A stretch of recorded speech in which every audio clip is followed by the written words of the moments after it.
Achtung Millwall supports the Lions Food Hub, and all of our advertising revenues will be donated to support this fantastic initiative. It's now based at the Lions Centre on Bolina Road, and it's run by our own Kelly Webster. This is a friendly food bank supporting families in the Bermondsey and SE16 area. If you can help support the Lions Food Hub in any way, please visit at Lions Food Hub on Twitter or get in touch with us at Achtung Millwall. The Lions Food Hub. Come on, you Lions.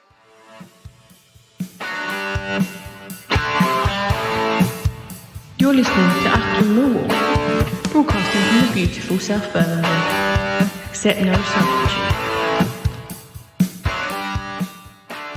Well, hello, dear listeners. Welcome to Achtung Millwall. Joining me on this midweek review of what is a critical 7-day period in the Millwall story. Joining me is show regulars, our show regulars, Harry Warren and Michael Avery. Welcome to the show, chaps. Yeah, that long pause there was we were waiting, weren't we? Yeah. So I'll tell you what, grammar's never been your strong point, Nick. There, and neither has comedic timing for me and Harry. Yeah, but I get to edit that, so it makes me sound like Oscar Wilde meets William Shakespeare. Welcome to the show, boys. I've described it as an important 7 days since the defeat at Cardiff last Saturday. I thought it might be good just to kind of have a catch up to review where we're at. We're speaking the day after a welcome, however closely run thing, what it was, League Cup win over Cambridge 3-1 last night, which is welcome. But we still have a feeling of a club in crisis, boys. And I wanted to touch on what I believe to be some of the reasons today, and some of it might not be comfortable for some people, but I don't know. But let's get into it. I mean, we are in a situation where that pre-season optimism feels a long way off now. I mean, Harry, you've always been a critic of Gary Rowett, and we were just speaking off air a little bit about his decisions. I mean, there are many factors that go into a club that is in trouble. I always think the manager has a disproportionately large role in that situation, because he sets the tone, he picks the team, he makes the decisions in game, and he sets the tactics, and whatever way you want to put it. I mean, I think this is a massive game on Saturday for Gary Rowett, because I think the wind is not blowing in his direction at the moment, mate. How do you see it? Yeah, I mean, I wanted to give him the benefit of the doubt. I thought in pre-season pods, I tried to get on board with the Gary Rowett on the plan. Rowett train. You climbed on the Rowett train. I did climb on it for a few stops, and I thought, oh, this might be all right. And I sort of saw that I was sitting in third class with someone reassuringly trying to tell me that it was good. We're having a good time. And we're not having a good time, are we? The problems from last season still exist. The squad is his squad. I mean, I want to sort of address some things that I've seen on Twitter, that marvellous thing, this modern age, right? He's been given such an easy ride because we weren't there last season. You have to remember that in the context of this season. No Millwall manager goes 17 games without winning. Just no manager in the world goes 17 games without winning and keeps their job. So he's been given time. I don't want to hear that he hasn't been given time. Yes, there was an injury crisis, but again, he had a whole summer of a transfer window to sort out where the squad wasn't right. We have 8 centre midfielders. And we play 3, right? So any injury crisis, that's on you, right? You've got a plan for an injury crisis. You've got to try and build a squad. Injuries happen in football. They are a common problem, right? Mm-hmm. He has to deal with that. He has to deal with the inflexibility of his tactics. He has to deal with the inflexibility of his substitutions. These are all things we have seen in failing Millwall managers before. And he's at that stage. And we're only 4 games in. Yes, they won last night. But let's put some facts on that. Cambridge were a League 2 side last season and have just been promoted to League 1. They're not a League 1 side. They're a League 2 side just been promoted to League 1. It's panic stations for me. I see no progress. I see a massively, expensively for Millwall put together squad. And I see no leader. I see players kept there that shouldn't be kept there for reasons that I don't understand. I see a manager that doesn't seemingly understand us, because I don't think he said anything ever really that has made me think, oh yeah, he understands the club, because I don't think he does. And then we've got other issues off the field that we can only speculate on. I mean, Michael, I mean, I try, leading into this show, I tried to think of a way to assess where we are. And I mean, we've had 5 matches this season, 5 first-class matches, if you want to put it that way. We've got beaten by a very, very decent ex-Premier League side, and well beaten, in truth, in Fulham. We've drawn twice with what I would define as middling championship level sides, but both have had their moments and both have their flappy moments in Blackburn and QPR.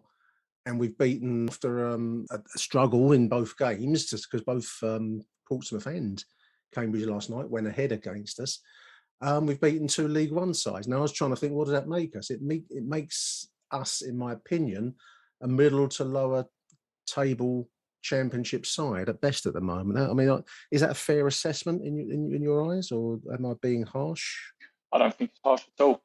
I think you can argue, as we said on previous shows, that QPR, when we played them, didn't play like a team who would be pushing for promotion, and Blackburn, in a similar vein, are a tricky team to beat, but not one you would consider top of the table. But Harry, you're talking about investing in players. I get it. You're talking about investing in the right calibre of players. Maybe we've got too many players in one position. The teams who are top of the table have spent serious money on players historically over the last few seasons. You cannot get a goal scorer who's going to get you the type of goals that get you promoted unless you pump in serious money. We said in the last show about John Berylson, what does he expect to get from this club? What does he sort of want us to go to a degree? And, you know, the long-term vision. Berylson's done a great job, but has he put in the kind of money that we would need to be in a top 6 championship? And as you have famously said on previous shows, that's worth a punt. You said about Cambridge and Portsmouth, Nick, there. Portsmouth are always on the top end of League One. Yeah. So they're always pushing for promotion.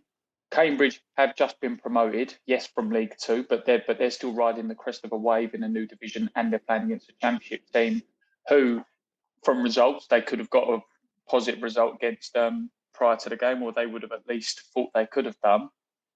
And I think the assessment of middle to bottom half of the table is a pretty fair assessment, to be true. But one thing I will ask you said there, Harry, about the players and everything like that. To what level, and this is to the listeners as well, obviously we've got this voicemail number as well, but what level do the players then take responsibility? We always say about we're missing these players, we're missing Hutchinson's leadership, we're missing so-and-so's leadership. Pearce, for all of his not many qualities on the field at present, is seen as the leader off the field. Where's the leadership on the field when things go wrong? So I'm not sure about you boys, but when we were 2-0 down in the first 10 minutes to Fulham, who looked like they pulled their socks up and thought, I'll give this a go now? I didn't see anyone. No, I mean, just to come in on that, and I also put this to you, H, as well. I mean, the football overall, and I'm talking about the 3 league games. I haven't seen either of the cup games, didn't get down there last night, but from what I've read, Cambridge came to give it a go, and within their capabilities did give it a go. So hats off to them, and the same for Portsmouth. I think when neither of those 2 games have I seen. I have seen the 3 league games, and in each game, QPR, Blackburn, to some extent Blackburn, but certainly away at Cardiff, there have been very short periods, moments, if you like, 10 to 15 minutes worth, maybe 20, where Millwall have played some decent attacking football, usually from a position where we're chasing the game and we've had to open it up. And, you know, we've had to make a go of it, and we've had to change away from this rigid system that you've spoken about, H. But there have been periods, and this is what bothers me about the squad at the moment, that there have been periods where we've looked like we are a more naturally attacking side than Gary Rowett's pre-match team talk is allowing us to be. So when we went for it at QPR, which I think was an insane atmosphere anyway, so, you know, that was what it was. But we didn't, that opening period, I think I said on the show, before, we looked pretty good, and it was great to watch. And then it all went very quiet because of silly, sloppy errors. And the same after we went 2-0 down at Cardiff, we started playing suddenly, and we had to go for, I think it was a 4-4-2. We've got Matt Smith in there. We're getting crosses into a player that's a great goal scorer at this level, albeit with other limitations. But anyway, put all that to one side. There have been only bits, where we've looked a decent side potentially, but we've looked a dishwater dull side for the bulk of the football that I've seen this season, 3 games of those 5.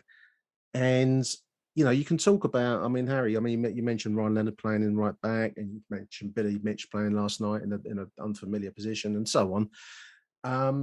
But all those players will give you everything they've got to give. I'm just wondering whether they actually believe, the players I'm talking about, whether the players believe in the system as it's being defined by Gary Rowett, because that's going to come down to a fairly fundamental thing of whether the players believe in him. And I'm just starting to wonder that now, because there's been evidence on occasions they can play a very open, fluid style, but then they're being shackled. That would do my head in if I was in that dressing room. What about you, H? I think we're a race car with the handbrake on. I think we've got our best player playing out of position to fit a system. This is Jed we're talking about, yeah? Obviously, Jed. I think Saville's not in the right position. He's not played the position. Under Harris, he played in midfield as a proper midfielder and got forward from midfield. Here, we're expecting him to go forward and sort of play at the base of a 2 that aren't really a 2. A Phobie drops into that space, so he's constantly coming deeper and deeper to get the ball. It's madness. It's like round pegs in square holes. Admittedly, injuries have probably played a part in that. But you change systems when you have an injury. You don't have to play the system all the time. The Fulham game, as good as Fulham are, and I wasn't on for the Fulham game, but why in the fucking world did you think you could play football against Fulham? What did we think? We were going to play better football than Fulham. We didn't even go and have a go. This is what annoyed me. When we had a go, we scored, right? Admittedly, they kept coming forward. Millwall fans will never, ever slag you off if you give it 110% and you have a go. This is note to Gary. That's what you'll get people on side doing that, right? There is, yes, I know we've got to adapt, and I know that we've got to play football, and I understand that. And at times, yeah, it's nice to watch. But you're never going to be able to outspend these teams that can buy the quality to play that football all the time. So you're going to have to mix and match it. Going away from home and nicking points, Gary, I've got no problem with. It's brilliant. Well done. Fantastic. But your form, since you've taken over at the Den, which should be your bread and butter, has been abysmal. It's abysmal. And that's what puts bums on seats and pays your wages, basically. You need to bring the crowd into it, Harry. I do agree. And I keep going back to that atmosphere at the start of the QPR game when you've got 2,000 Millwall in a small type stadium. And, clearly the players were blown away by what the crowd can generate. But you have to give the crowd something to get behind. And we're not doing that enough. I mean, if I was Benik Afobe, I'd wonder why I've come here, because, he's being served up balls that are better played to someone like Matt Smith, who is, you can criticise Smith for many things, but he's always going to be a physical presence. And that Afobe is more, as we saw the goal at Cardiff, is a very finely tuned player. Actually, he's a good player, and we're trying to use him as a battering ram, which I can't see the logic of that. Maybe I'm not a football man. I don't know. No. There's no logic in doing what we're doing. To keep doing the same thing and expecting a different result is the definition of insanity. And that's what we're doing. We're becoming insane. I've seen insanity at the Den once before. Some carrot cruncher called Holloway. It does feel like that. I'm sorry to be the bearer of bad news. We can't afford. We do a 5-year cycle at Millwall. And we've been in the Championship 5 years again. Yeah. Right. Roundabout. Yeah. Right. So what we do is we get promoted, we come up with a side, we have a good go, and then we slowly get lower and lower and lower. And the season before we get relegated, there's no real danger of being relegated, and then we get relegated, right? And I don't want to do that cycle again. So I'm very conscious in the fact that we're sitting here and going, this don't look right. It don't feel right. We've all seen it before, and it's like a car crash happening in slow motion. And the club, if he gets beat Saturday, right, this is the thing. If he gets beat Saturday, It's an international break, so there'll be no wins, right? No, So before night off, imagine yeah, we get beat. yeah. Let's play devil's advocate. Let's say we get beat. We'll go West Brom away. I think that's the next game after the international break. Yeah, September the 11th. We'll probably get pummeled about 3 or 4-0 away at West Brom because they're a very good side. And then where are we? Well, how many games do you give it? That's my problem. Well, there's a question. I mean, Michael, one of my notes, I do an agenda for these shows, believe it or not, listeners, and then we very quickly veer off into wherever we go. But one of my questions to the chaps is Gary Rowett's future on the line? I kind of think, Michael, that with the results so far, it will be a question that has to be debated if September goes as Harry's just described. There, you can't keep taking bad results forever, can you? No, of course you can't. I think the last few days, how many days we've got left to the window? What's it now? It's week, the haven't we? 25th, like that, yeah. So I think he's been saying pretty much since the window opened that we're a few players light. Regardless of what he says that we're going to be light into a good team or a great team or whatever, let's just again play devil's advocate. We're a few players light. There are players who are going to go. Now, I think if these players go, we get some money in for them or we save money on wages, then we get in some players that he wants or some players that he's targeted, regardless of who they are, and it still doesn't work, there literally is no excuse. How many more players does he need to make this system work, Michael? That's my only one, an issue I had as well. I don't know about you. Somebody sent me a screenshot from News at Den ratings after the Cardiff game. Now, 4 players got 6 or more, right? Mm-hmm. Daniel Ballard, loanee. Yep. Afobe, loanee.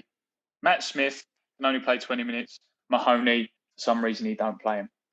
So the only 4 players who've actually played well for us have actually been players who don't belong to us. Bit part or don't belong to us. Some level, I agree. So I think, Rowett is on borrowed time. I believe so. I always get behind managers, but the argument is, who would you bring in? Who would you bring in? Alex Neil. We are. It's a simple.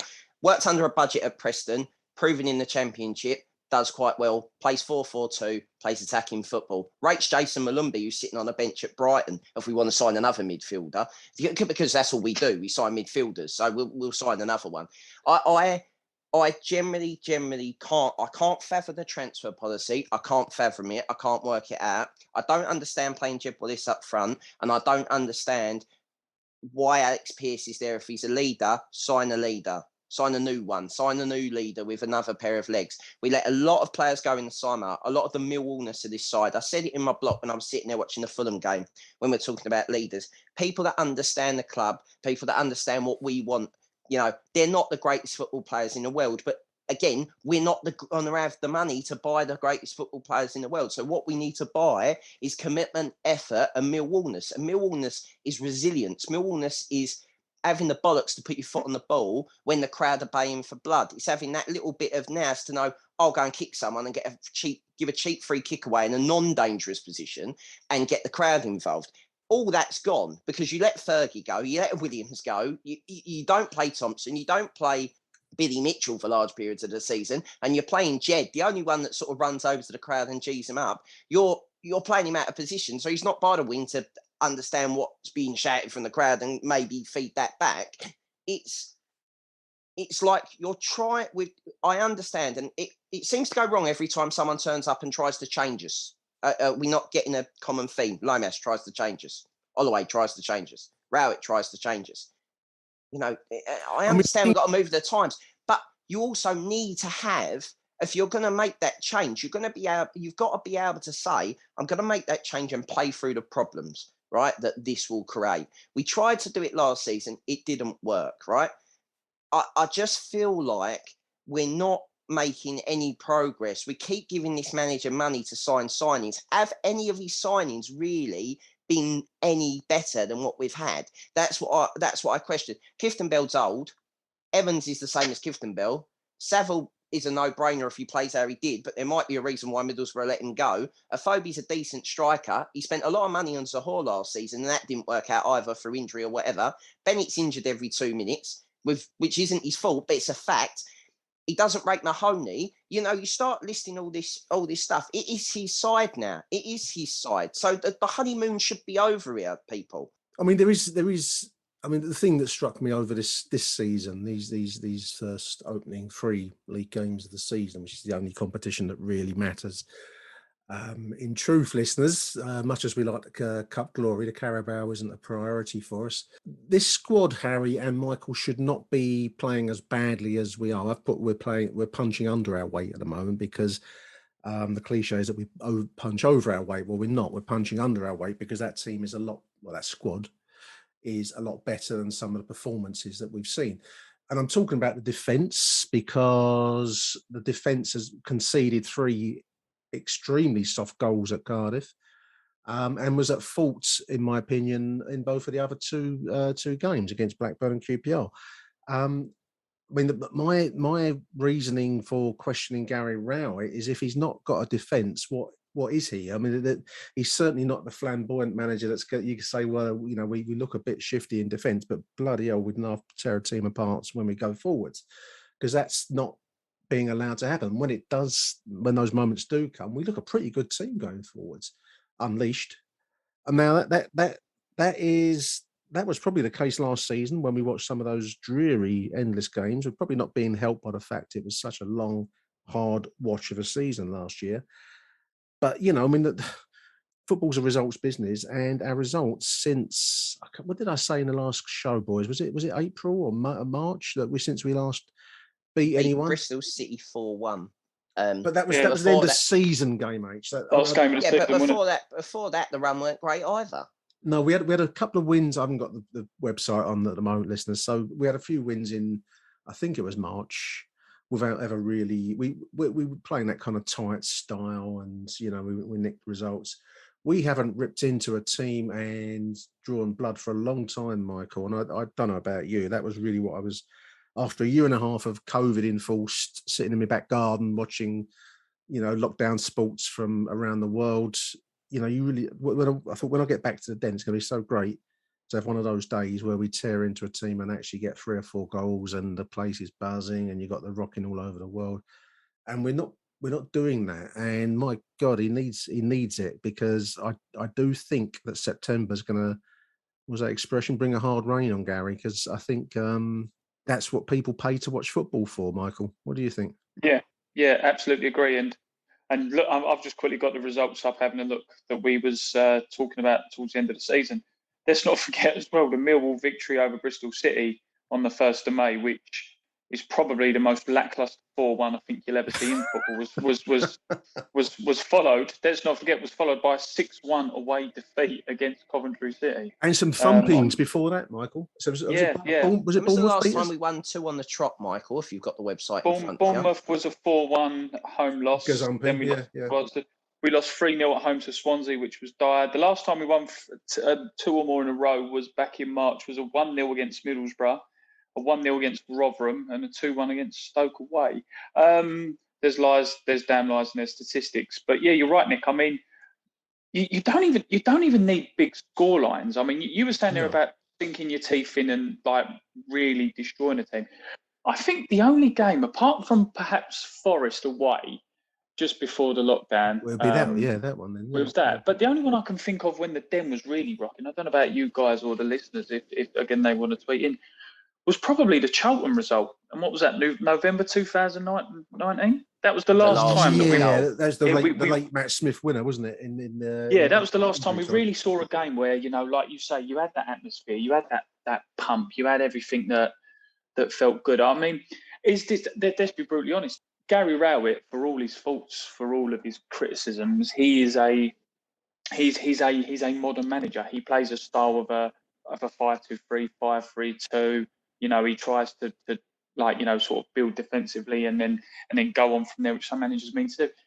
Is it just that we unfortunately we're now in the modern game where you no longer see these big results? Because you were saying there, Nick, about the performances and ripping teams apart. Let's broaden that out to football in general. When was the last time we saw like it in the Premier League? When I mean, you know, that's when Man United win 5-1 against Leeds, but I do take your point. I do take your point about what you're saying, but he is literally the antithesis of boring. He literally is. He goes home to a beige house and eats bland food and likes plain pasta. Plain pasta. I had the idea that Gary Rowett as a child was left in a room playing with toy soldiers, even though it was 1980. Poor old and Gary. There was Atari out. We can't go down this road. No, because I can't understand. Like I know Birmingham beat Luton 5-0 at the weekend. They did with Ryan Woods playing well and apparently so. And West Brom Bowyer got 4 past Sheffield. But I think that we are in the modern game, and Michael's making a good point. We are in the modern game with modern management and modern expectations, whether you like this or not. And I think to some level we at Millwall struggle with this because we are not a modern football club. Achtung, Millwall. The elephant in the room is the media storm that's been provoked by, by the booing of the opposition knee, which people will have their own opinions and views on. And, I'm not going to come on here, listeners, and say whether anyone is right or wrong on this issue, because it's like political questions generally. I'm not going to convince you of my view, and you ain't going to convince me of yours. So, you don't tune into this show for that. But it's a foolish person who thinks this doesn't have an impact, the booing of the opposition knee. And the impact of that, as we saw with Sky Television against Fulham, is you get a storm of criticism.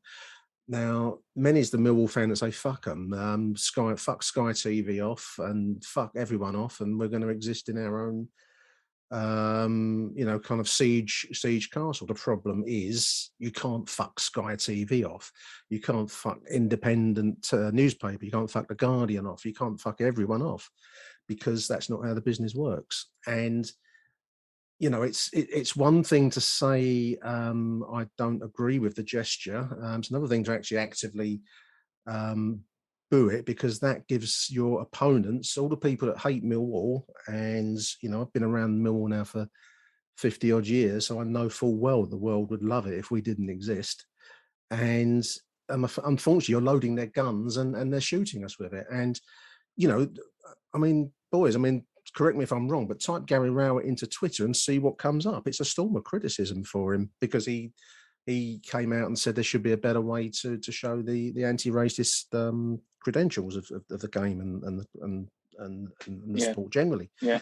I think, sorry to quickly touch on that, Matt. Sorry to interject. But it's true. You typed in Gary, as you say, you type in Gary Rowett on Twitter or social media search engines, and this call it as it is, the sort of like criticism and stick he gets, again, whether it's right or wrong in your opinions of it, that stands to you. But there's a lot of people voicing their personal criticism of Gary Rowett as a person, as a man, as an individual, and I think the problem you've got is, and this is where I believe, wasn't it Ian Holloway who said a few years back, that some players struggle or won't go to Millwall because of that perceived reputation.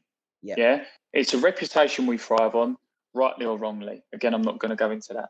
But you don't even know, like you say, Nick, how the criticism of the club could be affecting the morale of the team. It could also be affecting your signings that you get in. You've already said correctly that we are in the modern game, and every single listener to this show is part of the modern game, because this technology that enables me to speak right into your ears right now and get to listen to Harry and Michael and all the other boys and all the other shows that are out there exists in the modern social media world. That's how it happens. So the players are in that same world, Harry, and they will see and read the torrent of criticism of Millwall Football Club. Now, you and me both know that you can say fuck them all, and that's that was easier to fuck them all in 1975. I'll tell you this much, than it is in 2021, because the world won't leave you alone, and there is a price. People won't like to hear that, and people may well come, perceive what I'm saying as a criticism of them, which it isn't. But I think you have to be realistic in the world. There is a price that you pay when you put your head above the parapet in any direction, and the price that is being paid is, I believe, is a kind of an erosion of the public image of the club, and also therefore whether players will come and sign for us. Yeah, they talk about brands now, don't you? Whatever firm you work for, they talk about the firm's Branding, brand. Middle management on business courses will talk about your brand and your relationships and your networking and all this bollocks, right? Which anyone who does a 9 to 5 and works as a plumber or a builder or as an electrician, which most, arguably most Millwall fans are. I'm not saying that we don't have people in high professions and high places, but we're a working class. We are who we are. We are who we are. And we prefer our very simple way of dealing with issues is, if I've got a problem with you, Nick, I call you a cunt, you call me a cunt, and we go our separate ways, and that's it, right? We either carry on calling each other cunts, or we decide we're going to sort it out in Zampa Road, that's it, right? But that's our very simple disputes process, right? It's a valid one, isn't it? It's a valid one, right? Pistols at dawn and so articulately put as well. Absolutely, but it's truthful. I'm not going to beat around the bush and say it isn't. But the world now panders to bollocks, right? And this is the thing, right? There is a place for mental health and whatever, but there is also a wider concept of a sharing, caring world, and outside of these four walls, shall we say?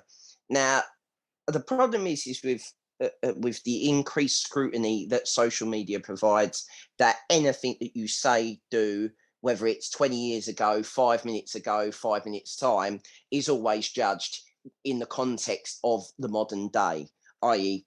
major criticisms towards the British Empire in the past is therefore mine and your fault in some people's opinion, although you weren't alive, right?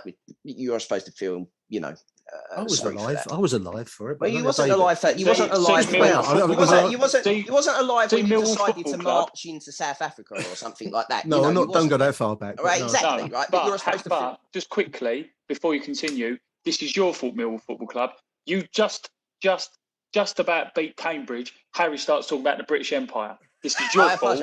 I apologise on profusely, but there we go. Right, so the wider point is that there's always going to be people that criticise you. It was a long-winded point, but Michael's cutting it in half. They're still with that. There's always going to be people that criticise Millwall Football Club, regardless what they do. Whatever Millwall do is going to be wrong, right? And sometimes, whatever Gary was going to say after that was going to be wrong in some people's eyes. So I think he was put in a very hard position, and that is the problem with having Sky TV do a live game in these times. At Millwall Football Club.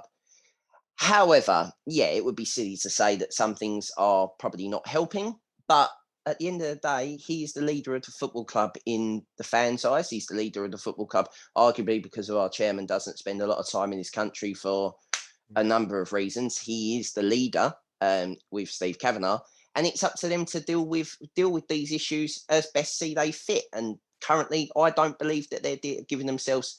They're sort of fighting with one iron tied behind their back, and there's going to come a position where they've got to make a decision either way. You can't do both, because doing both's not helping either.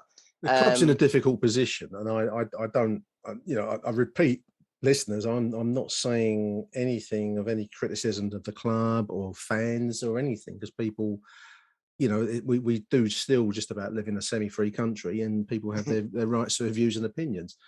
I think what often happens in this life, and it goes in all directions, is that people's right to express their views and opinions is often claimed without there being consequences to those views and opinions. So, you can boo if you must. I don't quite understand the need to boo the opposition's knee, because if we're not doing it, if that's your starting point, then that should be game, set and match, because that's not being done by Millwall.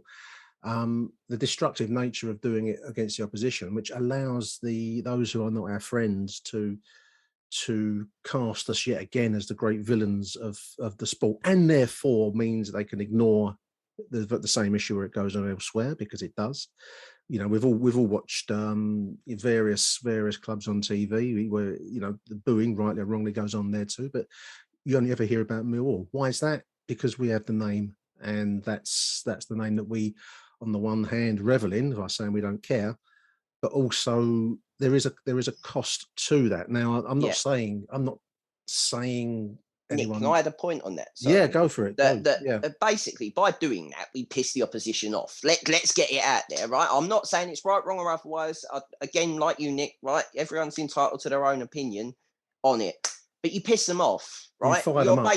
You're basically jabbing a caged tiger at that point, and then not expecting the tiger to come out wanting to kill you, i.e. wanting to play better against Millwall Football Club. It also gives referees, I think, depending on their views of that, gives referees a reason to maybe not see the deliberate pull in the box. I'm not saying referees are corrupt, but they're only human, and therefore their own biases will come into it because they're humans. You know, as much as VAR takes away some of it, it's still the referee's decision given preference. And that has consequences as well. Sorry, Nick. Millwall it does, because absolutely.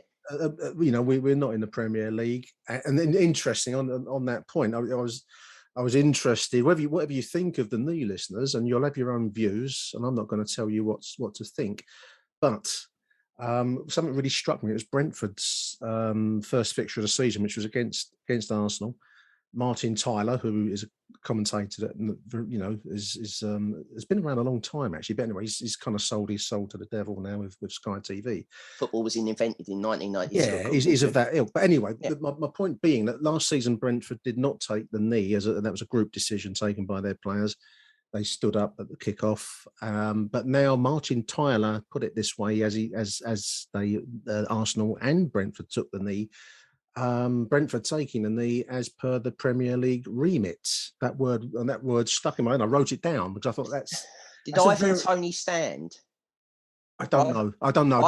Ivan Toney's previous stand was that he was not going to take the knee because he believes that the knee allows the government and the people in charge to pass the buck on to players or something along those lines. I believe he has a good point. Because, it was quite notable when we played QPR, Harry, last last time we really spoke about it on the show, because I don't really fucking need the shit, listeners. If I speak on these matters, people call you all names. This is not the House of Commons. It's not the House of Commons. I'm not here.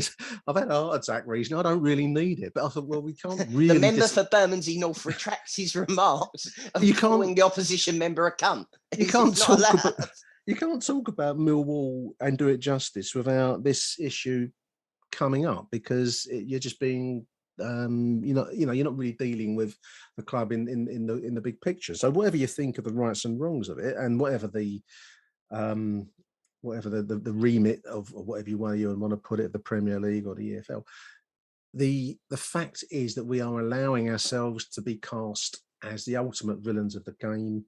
I believe there will be I'm not blaming all the fact we can't defend a set piece for Toffee on this, and nor the Gary Rowett's tactics. The back five have become stuck in treacle every time a ball comes in the air. It's clearly had an effect on Marlon Romeo. I mean, I don't think I'm selling state secrets in saying his dramatic loss of confidence and form, or whatever way you want to put it, has really come since QPR. Now people will say, I can almost hear them. You can almost hear the fucking. Fucking, yeah. I can hear it. You can hear it, listeners, can't you? You might even be saying it, fucking. And so it goes on. But you can't keep saying fuck it for everything, because we are in the modern world. And Michael, you work in a professional environment. Harry, you do too. So do the listeners listening. If you think of football as operating in that work kind of world, which it kind of does, whether you like it or not, there are consequences for behaviour that is defined as being unacceptable now, rightly or wrongly. I just think that we're not in 1970s anymore, boys. That's my point. People will say it's their right to counter protest. That is basically the line. That's right. That is the line, right? Yeah. Now, I understand that point as someone that is all for freedom of speech and expression and whatever. But as you said, for every action, there is a reaction, and they both are actions, and they both are having reactions, positive and negative, on both sides. Is that fair? I think it's fair. I mean, the injury crisis doesn't help.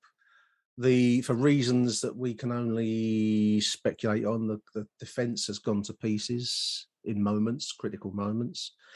And when we've played a fluid style, we've looked a hell of a lot better than when we've been trying to be the Italian kind of Catenaccio style and keep them out. But there we are. I mean, Michael, I'm aware that everyone's at work, and I'm not. I'm free and easy. But I just wanted to mention that. I don't know if there's anything else that you'd want to say from your side while we're on the subject, or before we close it, shall we say? No, I think you two gentlemen have sort of articulated it well, and as we touched on, one way or another, it sort of has the potential to damage the club, doesn't it? So it'll also enable a poor manager or a poor decision-making manager to hide behind an external controversy. He's done his stock. No, according to The Guardian and other football podcasts are available that I listen to. He did get a bit of a tongue bashing. Now, I used to, which is very unlike Gary Rowett, because normally he's Mr. held Media. up as up as a very sort of capable manager doing a good job. And I don't know whether that would have stung old Gary's rather large ego that I fear he has. The thing with it as well with Gary Rowett, without just again playing devil's advocate, if he is not sort of sacked or released or whatever, would he just probably think? Because as we've always said with Gary Rowett, like he says he gets the club, but he's not a Millwall fan. He's not from London, is he? No. Would he think when he gets to the end of his contract, like, fuck this, I don't need this anymore? Because football management is the only thing where you get rewarded for failure. I mean, let's not take that away. If you fail in football management, no, Harry, he might do. My point is football's such a sort of unique job in the sense that if you work for a company or you work for a company where they've done something and you don't agree with or whatever, and you leave, you can either leave because you don't agree with it, or what will happen is your company could do something and you could say, well, yeah, my company have done this, but I only work for them. It pays the bills. I don't have anything to do with it. I may have said that. I may have said that myself in the past. Yeah, there you are. But no. But I know. I think everyone's seen the decision and gone, that's a fucking car crash of a decision. Why are we doing that? It's not my decision. Let's go on. Yeah. Go on, but my point is that I've lost count. The amount of people I've worked with go, well, this isn't the direction I want to go in, but it pays the bills, or, like, it's my job, it's nothing to me, as long as I keep my head down, do my job, I'll go. Gary Rowett, for whatever reason, whatever the direction of the club's going in, or with whatever's happening off the field with what we've just discussed, Gary Rowett can come out and say, well, I don't agree with it, but I'll do my job, or whatever. But they're now pigeonholing him or having a go at him for something that is, like, as we say, outside of his control. So he can't change Millwall fans' opinion on something that's not football related. No, should he? I mean, I think Michael's point is that by saying what he's said, looking for a better way, I think there are other ways that you can show your anti-racist credentials, and Millwall have done that in the past. And I'm not sure why we aren't doing that more actively. I think we should, as an alternative to the knee. I think that's an area the club has nothing to learn. The Millwall fans have nothing to learn from anyone about being anti-racist or inclusive, or whatever buzzwords you want to use, because we've been doing that one way or the other since the 1980s. There's nothing. We should be seen as forerunners of it, or whatever, the outriders, whatever way you want to put it. But somehow things like this allow others to cast us as kind of I don't know, Bermondsey's branch of the Ku Klux Klan or something. It's a shame. I find it a heartbreaking shame. And I'm also not, just to be clear to listeners, I'm not telling you what to do. You've got to do whatever you think is right. No one's going to listen to me, and I've got no sense that you can change people's minds on anything, particularly other than just to bring the facts of the situation to your attention. And I'm not blaming the poor form of the season so far on it either, because I think there's other factors. I think it's a side note in what is a rapidly developing story, shall we say. I agree. Boys, you've both got to crack along, so I'm going to bring this conversation to a close. I just want to mention, if I may, that we're up for the you might not want to vote for us now, the Football Content Awards. You didn't think this through, Nick. Vote for us. No, Put this bit at the beginning, Nick. Cut it into the beginning. Cut this back to the front, and then. Listen, I thought you either don't mention it, in which case you're being dishonest with people, and I will never be dishonest. You might not agree with me, or you might agree with Harry, you might disagree with Michael or not any of the other boys on the show. But one thing we won't do is pull our punches because we're chasing I don't know what ratings. I don't know, fuck knows. I don't know what we're rating. I don't know if we're chasing ratings. I always think that I'm on here to create content for people to engage with. That's very high-minded. Well, it is, isn't it? I mean, a lot of people don't rate my opinions. I don't take it as personal. They're just my opinion. I'll probably go for a drink with you down the pub and we'll chat about other things. I would go for. It's a rare Millwall fan that I've ever met where I really, really wouldn't want to be around them for long. You know what I mean? Is that Harry? Yeah. I've been to the cricket with H. No, I mean, you know what I mean? I mean, people, it gets very heated online and people often perceive slights and opinions as personal knocks, and that's not where I'm coming from at all. I'm not telling anyone what to do because you're going to do what you're going to do anyway, whatever I say. Whatever the club says, you're going to do what you well, want exactly. Do. That's Mr. it. By for now has been saying to stay off the pitch for years, and no one's made that yet. But people are going to do what they're going to do, and yeah. But I think you have to, in this life, you've got to be prepared for the consequences, if whatever they might be. And I haven't got a clue what they might be, but there might be none. In which case, so what? They'll carry on doing it anyway. Carry on doing it anyway. Anyway, we're up for an award, and we'd love to go to an award show and be. We're already nominated, so we might. We're nominated on the shortlist. Should we just? If we get to the finals, like in terms, do they have another final stage? Can we go to the award this time? Yeah. No, I've had the email. I'm waiting for the ticket prices, so I'll give you all a shout when we. Not not. This is the boys on the show. Not. I don't mean to want a mob of Millwall. I mean, the mob. Maybe we should raffle it off. That'd be great. Well, we could all boo when. I'll tell you what. Yeah, I'll tell you what, listeners. Depending on how much these tickets are, will be whether we start a Patreon in the next couple of days. Patreon. We will never go down the Patreon route. Weren't they like 160 quid that's last stupid. time? It was really dear. I'm only going to go if we're winners, so I'm not going to fork out a load of money for that if we're not winning. Anyway, but you can vote for us. It's not a free bar. If it was a free bar, no, it ain't a free bar. No, if it was 160 quid and a free bar, I'd go, should we just go and drink 160 quid's worth of wine? But it's not going to happen. I was quite happy with last year's video presentation and they sent me a little kind of framed, like an IKEA framed certificate afterwards. But so that was fine. But anyway, if you want to vote for us, we didn't actually get a trophy. I didn't know this. This is news. No. I've got a trophy. I'll send you photos. Yeah. I'll tell you what, because there's 6 of us on the show, every 2 months we have to send it to each other. I haven't received it yet. Is it because of my performance? Is this my performance? Yes, right. It's you just getting the poxy 3-star ratings on iTunes, Harry. That's ruining it. Yeah, it normally is, mate. I mean, I think the first ever review we got was brilliant show. Get rid of Harry.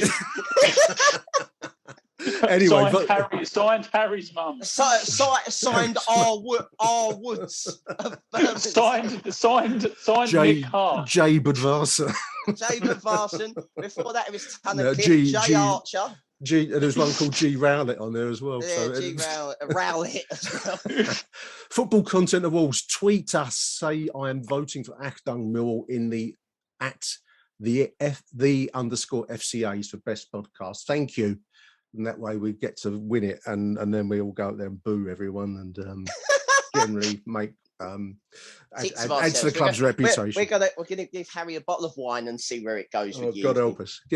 On my drugs cocktail listeners, I'm no use to man or beast after 2 glasses. So anyway, there we are. Thank you for listening to the show, dear listeners. We'll probably come back next week after Blackburn review, whatever the debris of Saturday. Debris. The post-Kabul airport show at Bermondsey. The last flight out of City Airport.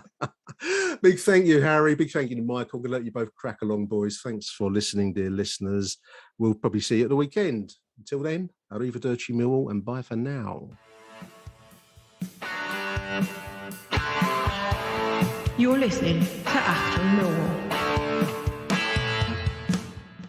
Who do you want to watch?